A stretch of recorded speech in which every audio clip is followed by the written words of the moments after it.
welcome to this week's episode of Ask the Instructor. My name is John Carissimo. The show is brought to you by the Tampa School of Real Estate. And what we're talking about today, we've done this before for $100,000, but you know, here's the thing, $100,000 just doesn't seem to be what it used to be. Let me know in the comments if you feel like $100,000 isn't quite, you know, the thing it is that you're going after anymore. So how about $200,000? And you might wonder, well, I mean, you know, I've looked at the statistics, John.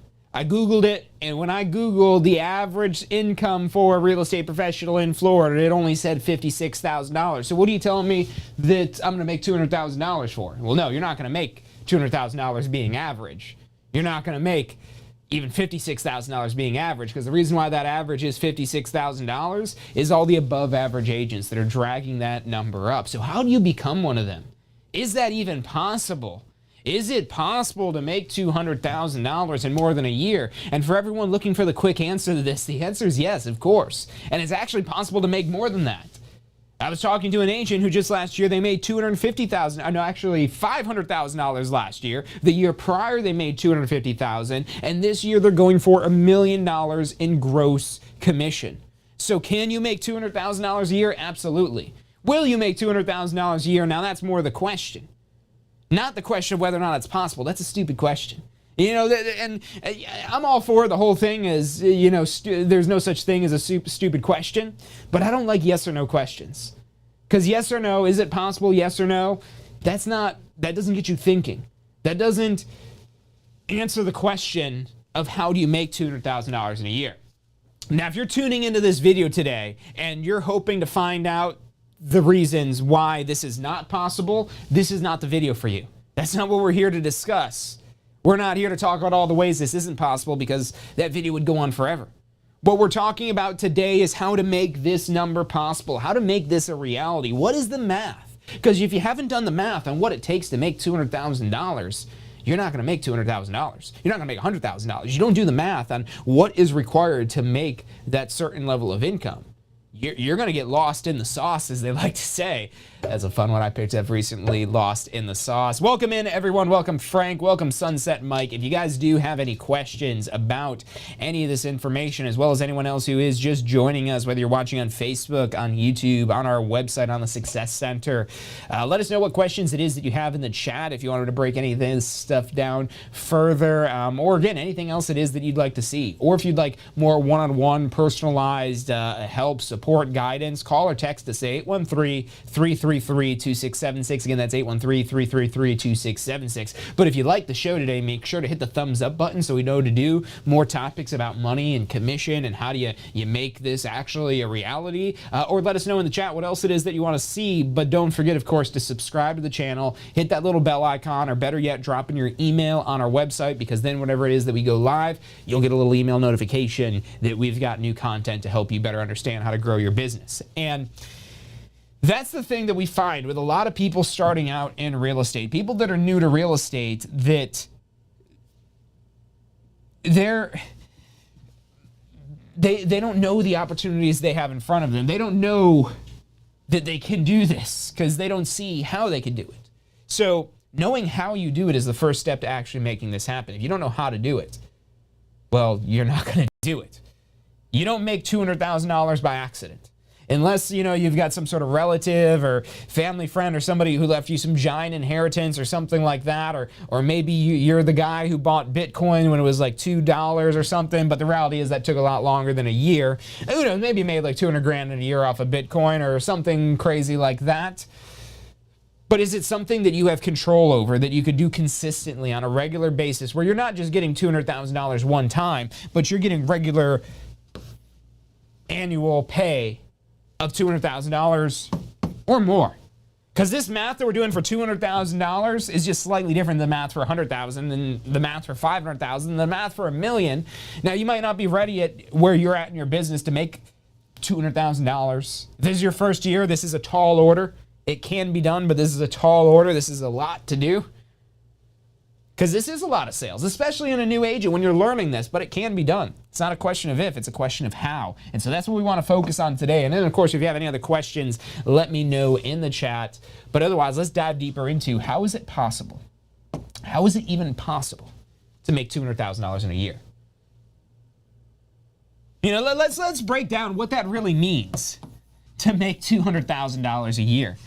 Because if you've never made $200,000 in a year, you don't know what it feels like to make $200,000 in a year. And I don't mean that to be rude or condescending, but this is a significant amount of money. Much more than, say, $100,000, much more than, say, $50,000, much more than, say, $10,000 if we're just talking about one commission. So how do we get to $200,000 in a year? Well, if we're making $10,000 commission, then math is pretty easy. But what does this actually mean to you? Maybe you're starting out, you're going all in. You're working like 60 hours a week. And it's not just important how you work, it's important how you work. It's not when you work, but how you work. How much you work, yes, but also how you're working. Because you could be wasting these 60 hours. You can make $0 working 60 hours a week in real estate if you're spending your time doing all the wrong things. When I started in real estate, I didn't have a coach. I didn't have a mentor. I didn't have a guide. I didn't have somebody holding my hand, walking me through this process. I didn't have training courses. I didn't have support that I needed to realize what I need to do to make this time a good return on my investment. But let's say you're working 60 hours a week and you're going to do that. We'll say you're working every week because you're making real estate happen. You're making real estate your thing. Let's figure out how many hours this is to figure out how much you're making hourly if you're making $200,000 a year. And we'll say you're working 60 hours a week, every week out of the year. We're not even taking time off. And I want to see what this comes out to. If it's not impressive, we might have to change these numbers here. Clear out this calculator. All right, so we've got 60 hours a week times 52 weeks. That means we're working 3,120 hours a year if we're working 60 hours a week. Now, your end-all be-all goal might not be to work 60 hours a week. The math is the same, however many hours a week it is you're going to work. You could work part-time in real estate, but I will say, I'm not going to say it's impossible, but trying to get $200,000 a year in income in real estate, at least with the way prices are now, who knows if inflation goes crazy, maybe prices will be so high that this isn't that much money. Maybe this becomes the new $20,000, who knows? But point being, what you put into real estate is what you get out of it. So you want to do the math so you understand the recipe. Because, who's ever tried to bake something? Cooking, you could get away with this. I consider myself a pretty good cook because you could improvise a lot with cooking. You know a thing or two about cooking. And maybe you could do this with baking, and I'm just a terrible baker. But from my experience, improvisation does not work well with baking. And building a real estate career is more like baking. You put too much salt in there, it's going to taste salty. It's going to taste bad. Your cake isn't going to be good. You put too much butter in there, it's going to be greasy and messy. And yeah, it kind of tastes good, but it makes you sick, and it's not really sustainable. So it's finding that right balance, that right recipe, that right formula for success. So maybe that is, again, working like 3,000 hours a year. Maybe it's more than that. Maybe it's less than that. Real estate is what you make of it. But let's say you are working 3,120 hours in a year. Let's take this $200,000 and figure out what are you making per hour if you work 3,120 hours. So if we're going to make $200,000 across 3,120 hours, it comes out to be $64 an hour. Not bad, but there's a lot more money to be made in real estate. If you've seen some of the episodes where we talked about like the time it is you're working on a single sale, you could be making $1,000, $1,200 an hour. So there's a lot of room for optimization. And there's agents that are selling not how many homes we're going to talk about today that it takes to get to 200,000, but that are selling 2, 3, 4, 5, 10 times as many homes as we're talking about to make 2, 3, 4, 5, 10 times the income that we're talking about on here. So you got to start thinking bigger. You got to really open your eyes to the potential and the possibilities. If you've had a slow start getting into real estate, if you've almost seemed like, it's like, do I really want to do this? Is it worth the return on investment? Chances are you don't have goals big enough yet. If your goals are not big enough, if your goals are not getting you excited, which maybe $64 an hour isn't exciting, but if you're getting that consistently across working 60 hours, let's say you optimize a little bit. Let's say you take that same $200,000 and rather than working 60 hours, you're only going to work 40 hours a week. Maybe year number 2, you get more efficient or whatever the second year is preceding this, and your goal is, okay, I want to make the same amount of money, but I want to do it in less time. And let's say we're going to take a couple weeks off. So let's say we're going to work 50 weeks out of the year. We did 52 over here. But let's say we're going to do 50 weeks. So let's pull back out our handy dandy calculator. And take this $200,000, or actually let's figure out the hours first. So we're going to do 40 hours times 50 weeks. I think that ends up being 2,000 hours. Yep, 2,000.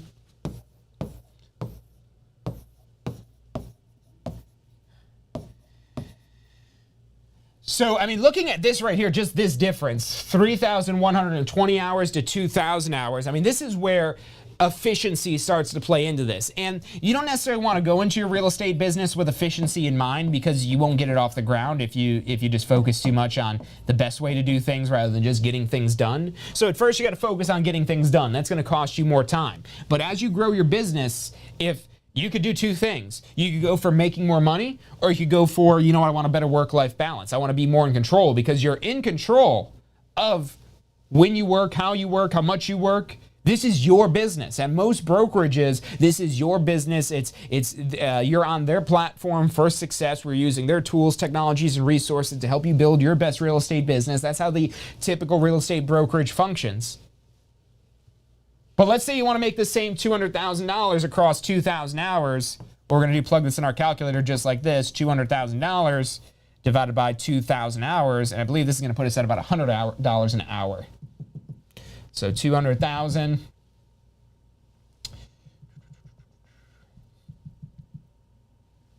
And we're going to divide that by $2,000 an hour. And yep, $100 is what we've got there.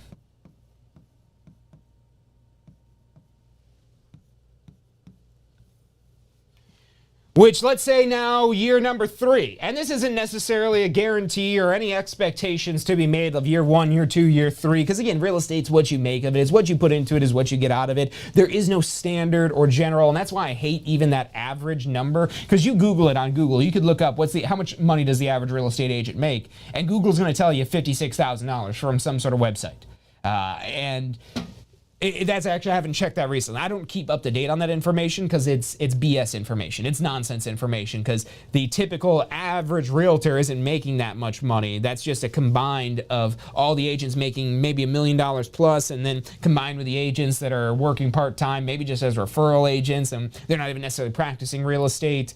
So that average number can be really deceiving, and that puts a lot of dirty thoughts in agents' heads. And why do I call them dirty thoughts? Because they're dirty thoughts that you're not good enough, that you can't do it, that average is only 56,000, so how are you going to make 200,000? Well, like this, with these numbers, with this math, that's exactly how you do it. And you might say, well, John, there's so much more than just knowing how to calculate it. But yeah, knowing what you need to do just to get to the dollar amount that you're wanting to get to, that's step number 1. If you don't know how to get to this $200,000 and what you have to do with your real estate license, you might say, well, I need to help people. Well, how many? How many people do you need to help? How many deals do you need to close to get to this? To get to $100 an hour, to get to making $200,000 a year? And before we get to that answer to that question and calculating that of how many deals you have to close, let's do one more here. I know we're doing this based on 200,000, but let's say we wanted to go from our 200,000 to some higher number.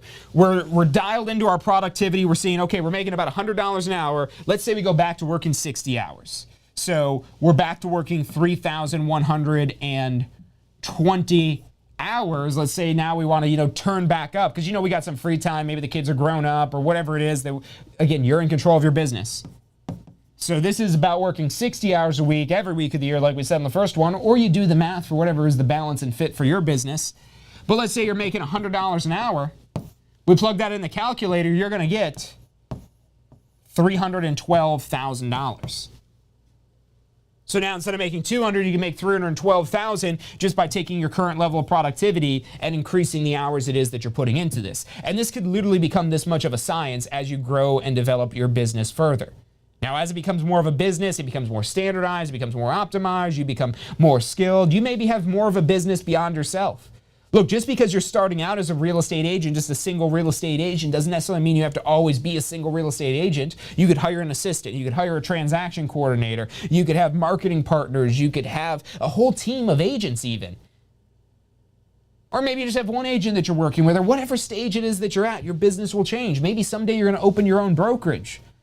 But you don't need to open your own brokerage to make $1 million a year in real estate, because there's agents as sales associates making that much money, making hundreds of thousands of dollars, making these numbers here look small that I'm sharing with you today. So once you open your mind to what's possible and what's actually out there, this might be the more compelling reason why to continue along with this process, to continue powering through the course, to continue powering through the studying, to continue moving through that licensing process to get your license. But then it doesn't end there. You're not graduated at that point. Once you have your license, then it becomes taking post-licensing, so you can learn more of how to use your license, because pre-licensing focuses on laws and rules. And then it's getting joined with a good broker that has great training to actually help you figure out the more detailed aspect of this $312,000. If you're looking for the exact answer and the exact list of exact steps and things to do to make $200,000 in 1 year, I apologize if you feel misled, but I can't get that all taught in a 30-minute live stream that we're doing. But what we can do is get you started on the right track, which is, again, the math of how much what do you need to sell? So let's stick back with that $200,000 number. That you want to make $200,000 in a year. Now, we already figured out hourly and what we're looking at time. We've ran those numbers. We've done that calculation. When you take your post-licensing, this should all be part of the business plan. You learn about the business plan and just basic, simple things. You're not trying to create like a Harvard-level MBA business plan. No, you're just trying to create a plan of action where you have this stuff figured out. So when you're not sure what to do, well, does it fit the plan? Does it fit that end-all, be-all goal it is we're trying to get to of, say, $200,000 in a year? Because if you're trying to make $200,000 in a year, there's different things you'll have to do compared to, say, making $56,000 a year for using that average number. And it's not average action, because, again, that average number is misleading. It might lead you to believe average action is going to yield average results, but really the reality is average actions yield subpar results. Average actions will yield subpar results with this whole average number here if you're taking into account the average income of a real estate agent. So don't look at the averages. Don't let anybody else gauge how successful you can be. Don't let anybody else limit how successful you can be. The only person it is that you should be competing with, that you should be trying to be better than, right now I'm looking at like a screen that's a visual of the camera right here, but it's yourself. It's you. Imagine you're looking in a mirror here. It's you that has the ability to make these changes in your life. No one else cares more about your life than you do. Maybe your spouse, maybe your partner, but if you've got that type of relationship, it's probably reciprocal, where you want to go above and beyond to be able to support your family, your spouse, your kids, to be able to provide that best life, to where money is not a concern for whatever it is that you want to do, whether it be as something as like just, going on a trip, to be able to capture family memories, or maybe being able to provide medical resources and options, because that costs a lot of money. Maybe being able to provide educational opportunities or extracurricular activities. The whole thing for years has always been, you got to go to a good college, you got to go to a good school, but that's becoming less and less of a thing. But there's all kinds of other extracurricular activities that can help prepare your kids for success. So whatever it is, this all costs money. That's the thing. As much as people don't like to talk about money, it's like the number one thing with everything, because everything costs money. And if it doesn't cost money, it costs something much more precious. Does anybody know what that much more precious thing is that can really cost you? And that's why I kind of started off focusing on that before we really started just looking at the money. It's the time. It's these hours that you're spending. So if you're going to spend, let's say you're working 40 hours a week and you're spending 2,000 hours. You're working 40 hours a week. You get 2 weeks off. So you're spending 2,000 hours of your life. I mean, how many hours do you even have? Well, that's roughly about a third of them. You get about maybe 6,000 hours a year. It's not the exact numbers, but it's going to be somewhere in that range. So is that 2,000 hours, or maybe you're working 60 hours a week because you're trying to make something of yourself, but you're getting frustrated because you're not getting the return you expect. You're not making $200,000 a year, let's say. And you're trying to figure out, how do I put myself in a better position to actually make higher amounts per hour? You want to be in the right vehicle for success. Because if you're job, career, line of work, whatever it is that you're in right now does not provide for the opportunity to be in control of your financial future, and most jobs don't allow for this. Because most jobs, you have some sort of salary. Maybe there's some sort of opportunities for bonuses and things like that. If you're in some sort of sales profession where there is a commission being paid, you have more control in a profession like that, especially if that commission is, say, uncapped. Because in real estate, yes, in the typical real estate brokerage, you're typically only earning commission, but you're earning tens of thousands of dollars potentially per sale.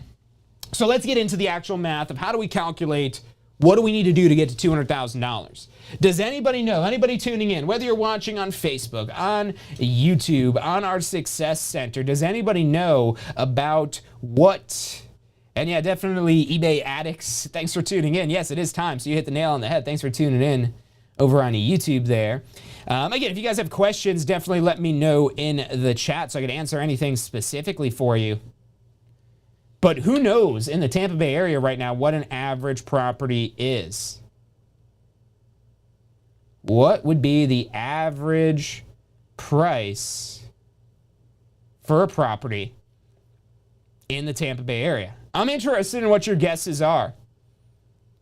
What it might possibly, what you might think it might be. Because I'm always curious, because to help people understand something, you got to realize also where they're coming from. And so, you know, if you think maybe the average price is, let's say, $333,000, your numbers are going to be wrong. Now, $333,000 actually used to be the average price in Tampa. I don't know how many years ago exactly that was, but right now the average purchase price in Tampa. So we're going to calculate the home sale here, what a typical commission would be. But the average purchase price, sale price in Tampa. Now, your market may differ. Your Florida real estate license works anywhere in Florida, and you also can earn referral fees basically anywhere in the world as long as you're only just practicing in Florida, or even if you're not practicing at all, as long as your license is active, you could earn referral fees again from anywhere in the world. But the way it would get calculated for commission is going to be pretty standard. The only thing that would be different is what is the negotiated commission rate and what is the purchase price of the house. But if we're going by average numbers,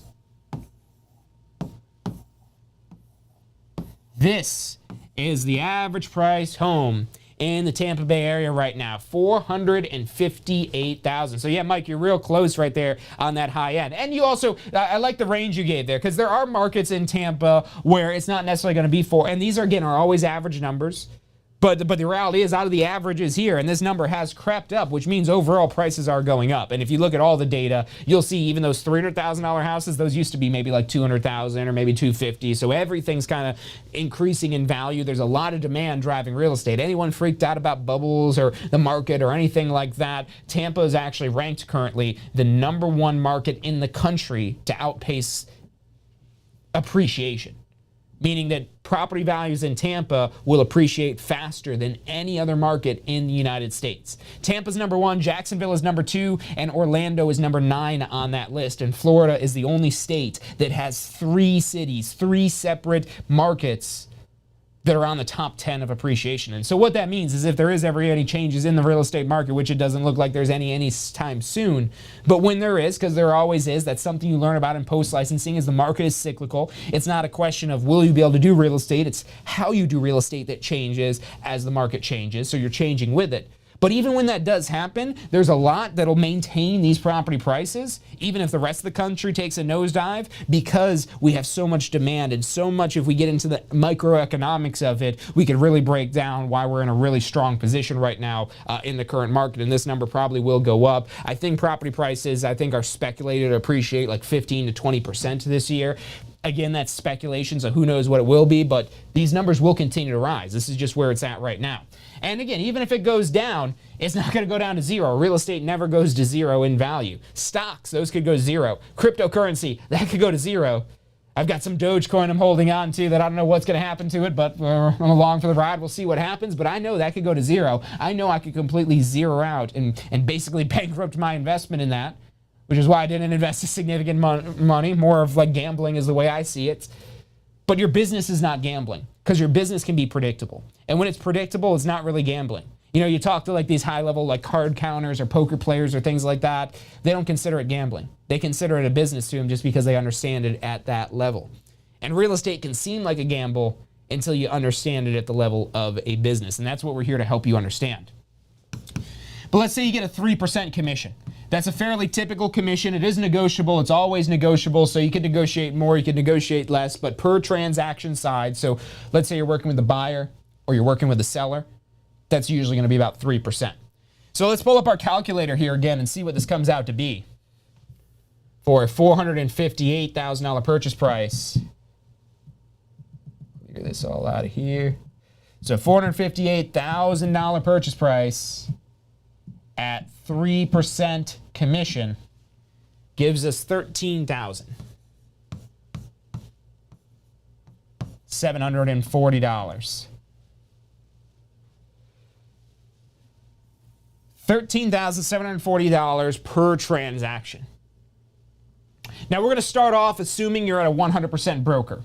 What does that mean? That means you don't have a commission split. Maybe there's some sort of fee or something like that, but let's just keep it easy. Let's assume either you're the broker or you're at a 100% brokerage, and basically all this money or almost every penny of this money goes into your pocket. So let's start off with that, and then we'll break it down to where if you have a commission split, because a lot of places you're either starting out on a commission split or you're permanently on a commission split, and there's different values the brokerages provide. We can get really technical into all that, but let's just first talk about what's possible.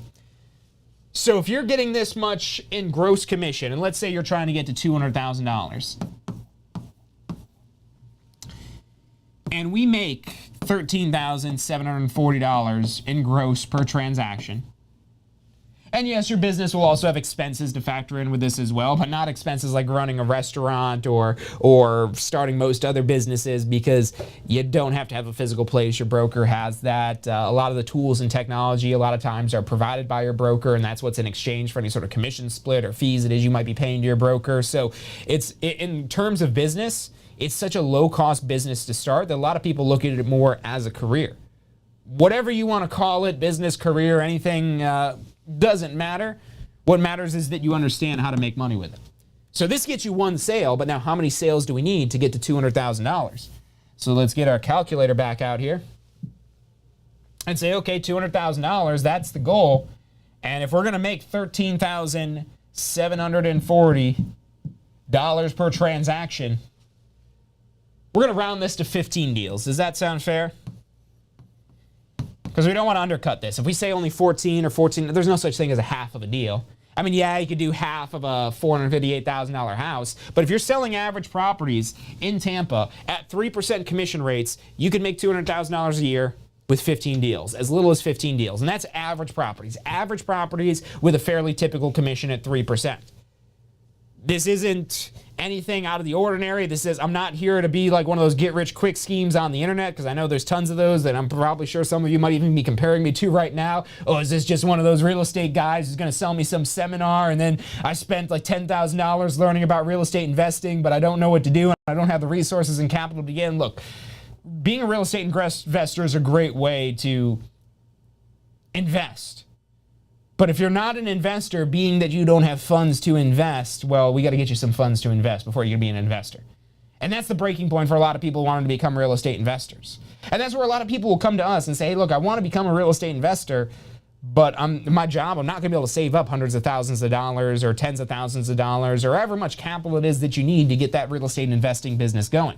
And yes, there are no money down ways to invest in real estate, but that's much more difficult than if you do have funding available. And you got to always prioritize, because the one thing that we have that is so precious that we don't get more of is our time. So if we don't have time, then how are we going to get these things done? So we've got to pick and choose what we're going to focus on. That's why this planning is so important. Now, let's say you're at a commission split brokerage. This would be if you're at a 100%, or even if it's near 100% with that extra half a deal we got figured in there. You get 15 deals at, again, this $458,000 average price at about a 3% commission. That's about that's again about 15 deals you need to get this done to get $200,000 in a year. That's just slightly more than one per month. Maybe one like every 6 weeks or something probably will get you to the $200,000 at these numbers here. And can you have one closing every 5 or 6 weeks? Absolutely. There's agents that have closings every single week. So that's doable. And look, you might say, well, what if my average price is not $458,000? Okay, well, you'll need a few more houses to get to that same price. You do the same math. You do it based on what is your average price, what is your typical average commission it is that you're charging, and then figuring out how many times you need to do that to get to this $200,000. Now, let's say you have a commission split, because as a new agent, I don't recommend going right into this 100% model. This 100% model is more for experienced agents because, and this isn't always true, but the saying goes, you know, being at 100%, you're 100% on your own.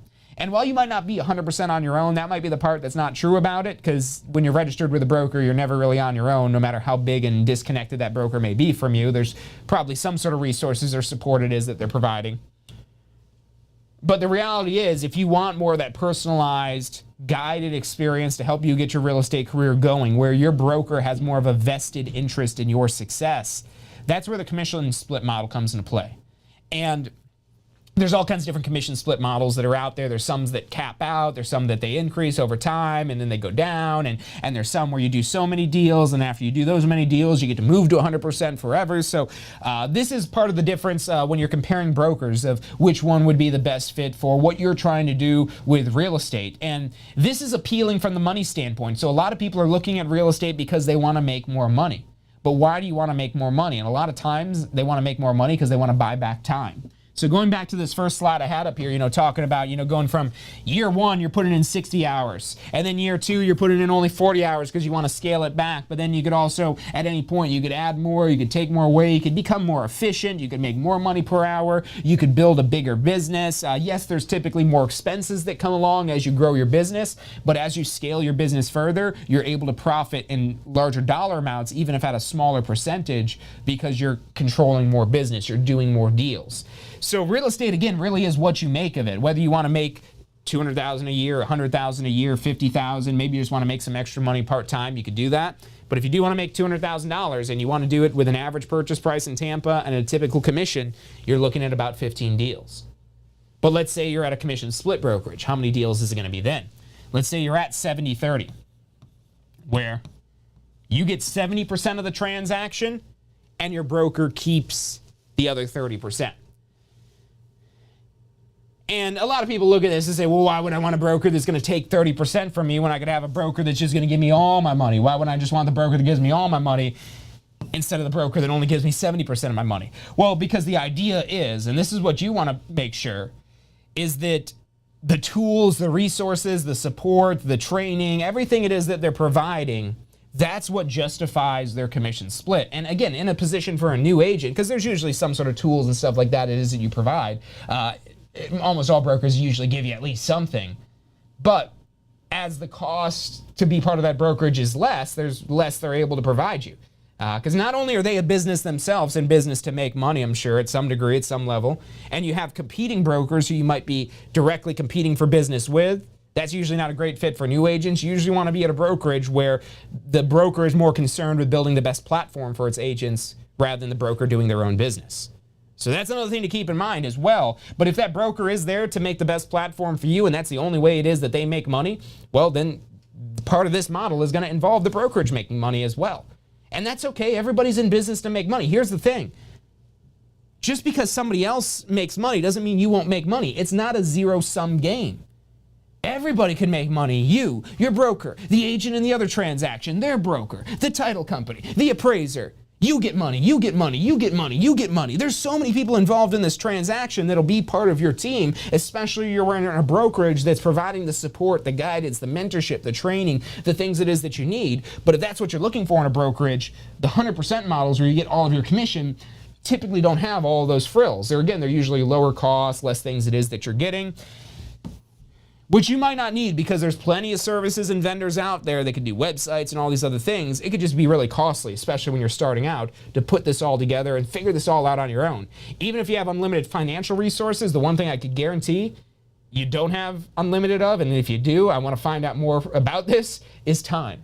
We don't have unlimited time. We have a very limited amount of time it is that we're working with, and it's constantly that sand's just draining away as every second and every minute and every hour wears on. So if you're looking at any reason to do this now, go do this now. Call up one of our advisors and figure out whatever it is that's holding you back from making this decision, and figure out what it is that you need to be able to make real estate work for you. And if you haven't had that discussion with one of our advisors yet, again, 813-333-2787. 2676. Give us a call. But getting back to these numbers here. If we're earning 70% of this, so this $13,740, wow, that's a lot of money.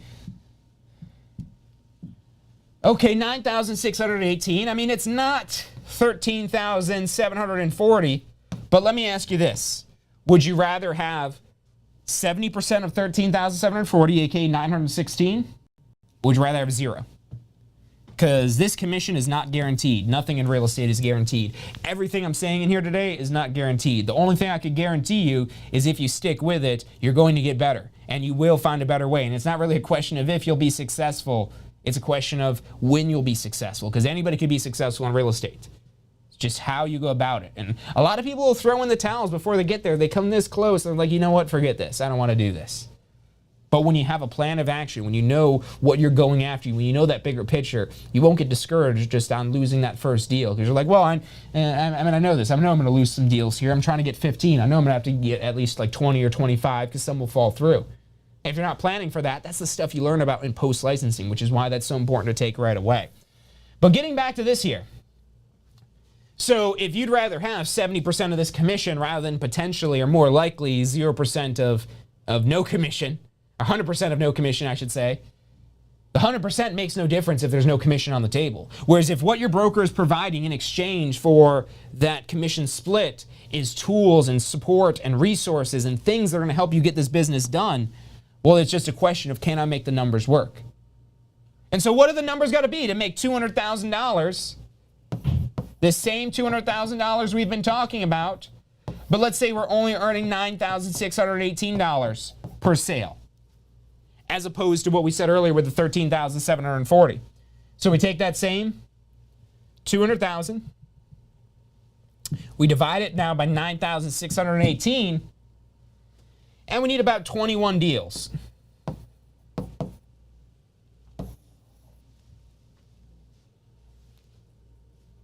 So yeah, you're doing more work, as you could see, compared to the 100% model. And look, you're not usually tied to your broker. I never really see brokers doing any sort of, thing where you've got to be registered with that broker for at least a year or anything like that. I mean, maybe they're charging you some big upfront money that you don't get back if you go and leave the next day or something like that. But if you're considering leaving the next day, it's not the right brokerage for you. Let me go ahead and answer that for you right now. If you're thinking about leaving on day one, leave while you can, because that's not the best fit for you. Don't waste your time trying to make it a good fit if you know already it's not going to be a good fit. And the more it is you develop your plan, the more it is that you understand what you're going to do with your real estate license, the better it is you'll understand of how a good broker will fit into that picture, of what you need from that broker. But is what they're providing worth you having to do those extra couple of deals? I would say probably. And if maybe you could figure this out on your own and build your own model, maybe you go join one of these 100% brokerages. And then at that point, you only have to do 15 deals. Or maybe you have some sort of capping system where you almost like get a pay raise where you get a higher commission split temporarily. Or maybe that's a permanent higher commission split. Maybe once you've done so many deals, you get transitioned into basically a 100% program. And if your brokerage doesn't have an option like that, another brokerage does. So if you're at a brokerage where you're paying a split and you're sick of your split and you don't think your broker is worth the split, you could go join one of these 100% brokers.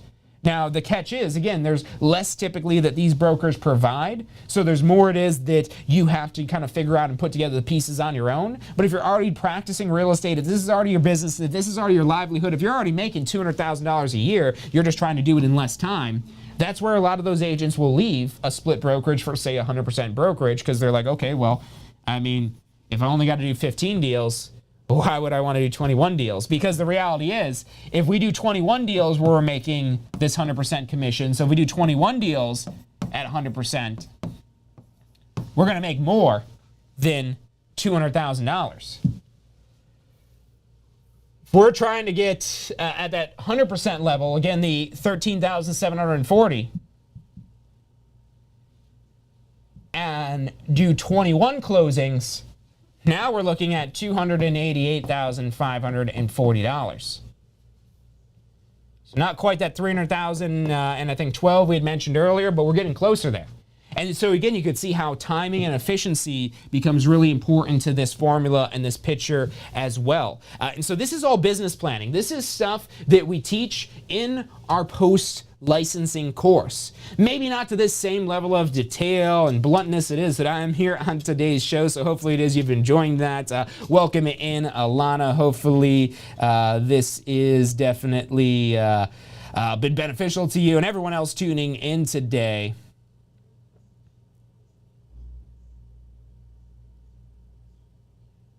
And DL, this is live. I'm taking a look at your comment now on YouTube. And anyone else has any questions or anything like that, drop that in the chat. We're actually going to take a quick commercial break. I want to go ahead and read through a couple of these chats because I know we got really into it here. But we'll be back to sum up and recap and get any questions answered. So stick with us. I'm John Chrismo. You're watching Ask the Instructor. So you just got your real estate license. How can you jumpstart your real estate business? The number one thing you should do before you do anything else is post-licensing. Now look, this is already a requirement, so you're gonna have to do it anyways, but here's why you wanna do it early. The sooner you do post-licensing, the sooner you're gonna learn the real-world concepts in post-licensing that will help you create a business plan, that'll help you plan for your success in real estate. Post-licensing is all about real-world topics that are usable, that'll help you grow your real estate business. And at Tampa School of Real Estate, we have the best post-licensing courses around. Find out more about how post-licensing can help you jumpstart your real estate career. Go to postflorida.com.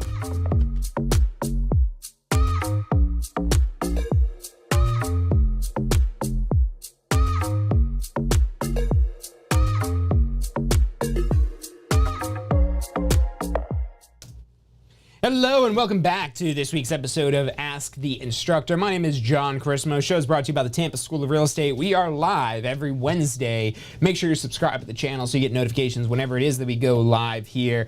But in between my ramblings about how you make $200,000 a year in real estate, we definitely got some questions in here. Actually, one in particular that I don't think we might have touched on from DL over on YouTube. And a very specific question at that, but it's a good question because it is something I could share some information about the Tampa market. I don't have any stats specifically to give you on exact numbers on this right now, but if you are looking for something specifically in Tampa, like one of the more higher demand areas where you will see higher price points and a lot of appreciation, especially within the city limits of Tampa, is the South Tampa and everything kind of close to the downtown, the Water Street area, West Tampa, the Seminole Heights, Tampa Heights, that whole kind of central Tampa area. There's a lot of stuff being redeveloped in that area. And Tampa in general, there's a lot of redevelopment, not necessarily brand new development, and I'm talking about within the city limits of Tampa. Because within the city limits of Tampa, there's not actually much tracts of land available within the actual city limits. Now, you get outside of the city limits into our very close suburbs, more like the Riverview Fishhawk area, you're looking at Wesley Chapel and things like that. That's where you'll find a lot more land available, and that's where you get that a lot more economically priced. There's less demand in that area. It's more of a new develops area with that compared to, say, and I wouldn't want to say it's necessarily less demand because it's two sides of the coin. It's demand and supply. But speaking specifically about land within the city limits of Tampa, there's an extremely low supply of undeveloped land within the actual limits of Tampa.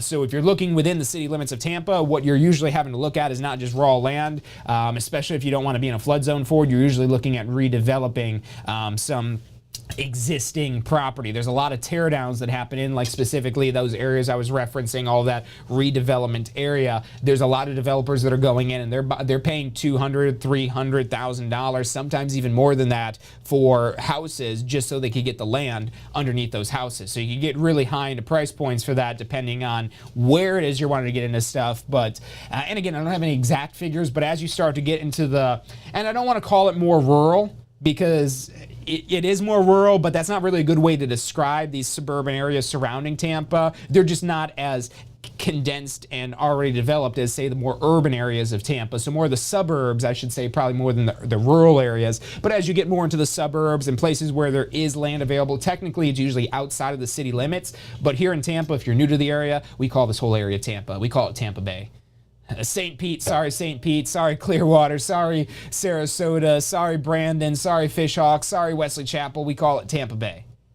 And it all is this big kind of general area. So if we're talking Tampa Bay, I mean, you could probably get lots, maybe, I mean, you could definitely get it less than 100,000, maybe 100,000 in a somewhat desirable area. But as you start to get in these more low supply, higher demand areas, that's where you'll really start to see those prices escalate to the point where it almost makes sense for it does make sense because there's developers doing it. They're able to make sense of it, of buying the entire property, tearing it down, and building a new house on top of that. Mind-blowing how much opportunities that exist out there and how many different ways it is you can make money in real estate. But unfortunately, we are out of time today. So if you did like today's episode and you got some great info from it, share in the chat what it is that you found useful or beneficial, or any information it is you're going to want to implement. Use it as a way to, manifest, make it real, put it out there into the universe, drop it in the chat. And the only people that are going to see it and maybe possibly judge you are all the other weirdos that are also like, yeah, Tampa School of Real Estate, this John Grismo guy, yeah, he's got some good information. All your other friends, they're not going to see that stuff pop up on their Facebook. That's how Mark Zuckerberg works, his whole little Facebook metaverse, Instagram, all that other stuff. So feel free to let us know any way it is that we could help you. Again, if you want to talk more confidentially, more directly with one of our advisors, one-to-one, call us 813-333-2676. Again, that's 813-333-2676. Or we've got so much information right online at tampaschoolofrealestate.com. That's tampaschoolofrealestate.com. It's about all the time we've got for today. I want to thank you all for tuning in to this week's episode of Ask the Instructor. We'll be back on Friday for State of Real Estate. It's our weekly mastermind to grow your real estate business. And again, we do these episodes every single week. We've been doing this for years now. There's literally over 1,000 videos you could find on our YouTube, on our Facebook, on our Success Center about all different topics about helping you understand real estate. Because look, we get it. This is a huge career change. There's a lot of schools that expect you to just blindly take a leap of faith when they're not giving you much information to take that leap of faith on. Look, this is a career change for most people. This is a big move. This is a new way of earning income, a new livelihood. So many opportunities that are out there, and it can be really confusing and really overwhelming if you don't have the right guidance, the right support. And that's what we're here to do. We're here to be with you for the life of your real estate career, not just give you a class to get your license and goodbye, figure out the rest on your own, but every week. Even if you're not a student of ours, you're welcome to tune in. Please share this show with your friends or family or anybody it is that's interested in real estate sales and doing real estate, because there's been so many people that have found benefit in these episodes. Yes, we're here to tell you about Tampa School of Real Estate, and if you want to start a real estate career, I'm confident there's no better option out there than Tampa School of Real Estate. But that's not the reason why we're here. We can make a lot shorter videos that we don't have to come up with new topics every single week if all we want to do is tell you to sign up for Tampa School of Real Estate. But the reason why we have that as an option, and the reason why it is that we're here, is because the information it is that we're teaching in these weekly live streams, the only way you can make use of it a lot of times is if you have an active real estate license. And in order to get that active real estate license, it starts out with enrolling in a pre-licensing course. It starts with enrolling in a pre-licensing course. Forgot to drink some water on that last break.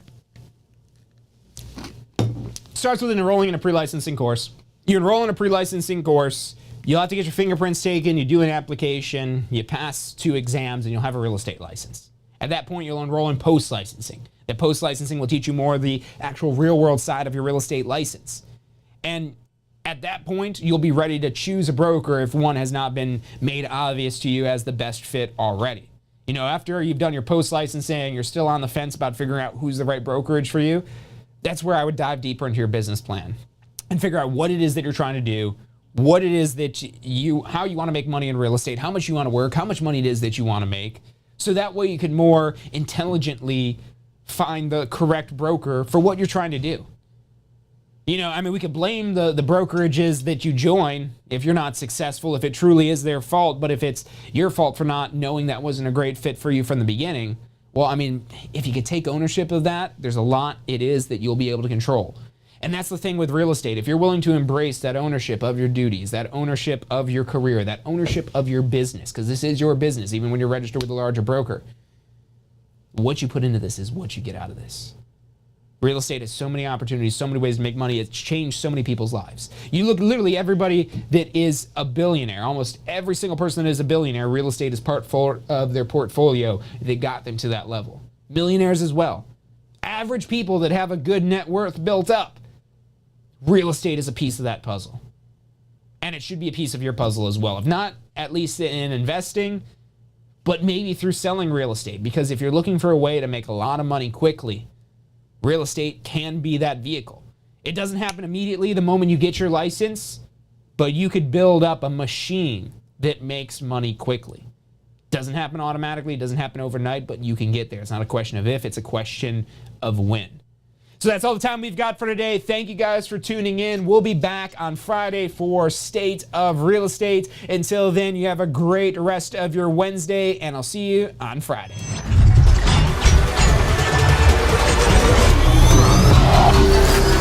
The most powerful tool to study for your real estate exam is the Question Simulator from Tampa School of Real Estate. We've used our years of experience in preparing students for the Florida real estate exam to bring you the most powerful exam study tool available. In the Question Simulator, you'll be able to go directly to a particular unit so you can focus on the sections where you need the most practice. We have also included the percentages of each unit so you know which units are the most important for your real estate exam. Every question will immediately give you detailed feedback, which is almost always more important than the question or the answer themselves. After completing all the questions in a particular unit, you can go through question by question and review any that you've gotten wrong. You could also print out a report at the end of each quiz. The Question Simulator from Tampa School of Real Estate is 100% mobile compatible, so you can practice with test questions anywhere you have your phone with you. Enroll now at questionsimulator.com and get ready to pass your exam.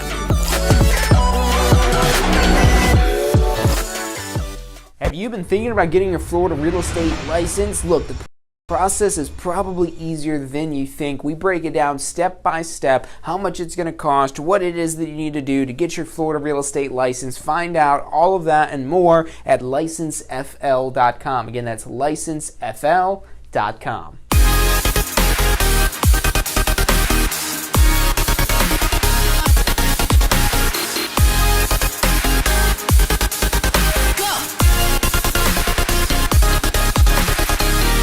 Are you studying for your Florida real estate exam? If you are, you need to check out our Pass First Try strategy. You're going to love this. It's 4 steps that we break down the process to study for your Florida real estate exam. So you're set up to pass your Florida real estate exam because that's what you're studying for, right? To pass your exam. It's 4 steps. Number 1, you learn the information. You've got to learn this to be able to pass the exam, but it doesn't stop at learning. Step 2, you've got to reinforce the basic, simple, key concepts. As you learn this information, keep reviewing the simple things. You don't need to know everything, but you got to review these basic key concepts. Step 3, you've got to test your knowledge. The exam's going to test your knowledge, so if you don't test your knowledge in advance, you won't find out if you know what you think you know until you take the exam. And then step 4 is be confident and prepared, because even if you know this material, you need to be confident that you know the material. Check out the full strategy at passfirsttry.com. That's passfirsttry.com.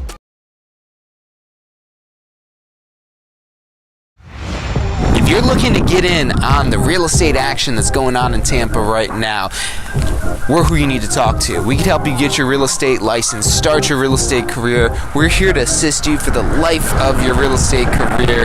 Give us a call. Phone number is 813-928-0106, or check us out online at tampaschool.com. Do you want to incorporate studying for your real estate exams into your busy schedule? Now you can review the key topics you need to know to pass your class and state exams with our MP3 audio review. Simply pop in your headphones or connect to your car to reinforce crucial information while you exercise or drive. Listen to the first unit for free at mp3audioreview.com. That's mp3audioreview.com.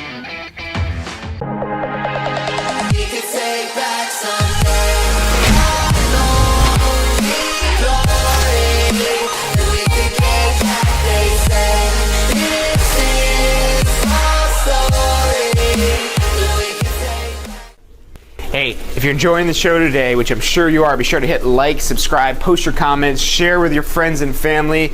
Thank you guys so much for watching.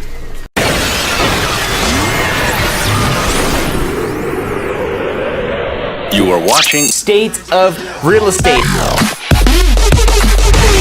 Every Friday at 12 noon Eastern Time. Grow your real estate business. You're watching State of Real Estate.